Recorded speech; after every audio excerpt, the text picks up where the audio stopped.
قدیم ہی کی شکل مانے جاتے ہیں. لیکن کوئی وقت تھا جب حضور صلی اللہ علیہ وسلم کے فرمان کے مطابق کیا فرمان ہم نے پڑھا تھا ابھی پچھلے دن پڑھا تھا نا, حق اللہ الصمد اول ما خلق اللہ نوری. حضور صلی اللہ علیہ وسلم نے فرمایا سب سے پہلے اللہ تعالیٰ نے میرے نور کو تخلیق فرمایا. خالق نے جب مخلوق بنائی تو پہلی شے جو بنائی حضور صلی اللہ علیہ وسلم کا نور. تو جو پہلی چیز بنی وہ کیا ہے؟ حادث. پھر آگے حدوث, حادث کی جمع, حادث چیزیں بنتی چلی گئی اور ان میں انسان, اور یہ حدوث نے ہی قدیم کا پتہ دیا.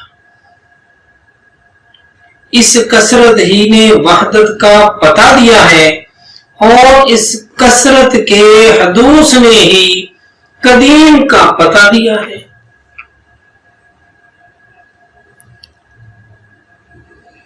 اس کثرت کے حدوث نے ہی قدیم کا پتہ دیا ہے. یہاں کی ہر شے اپنی حالت میں بحالت وحدت ایک شے ہے, دوسری شے سے نہیں ملتی. ہر چیز یہ قدرت کا خاص کمال ہے نا. ہر شے, ہر انسان دوسرے سے مختلف ہے. جڑواں بھائیوں کو لے لیں, ان کے فنگر پرنٹ بھی نہیں ملتے. 19-20 کا فرق ہے ہی ہے.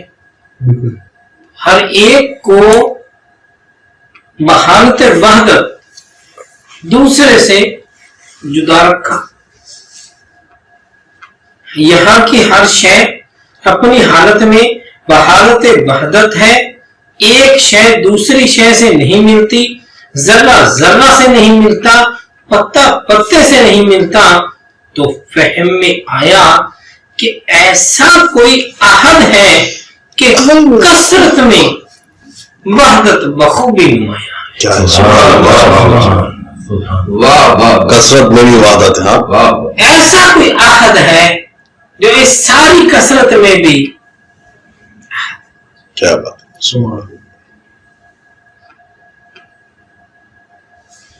میرا خیال ہے آج کی نشست یہیں کلوز کر لیتے ہیں. انشاءاللہ پھر ملتے ہیں. السلام علیکم.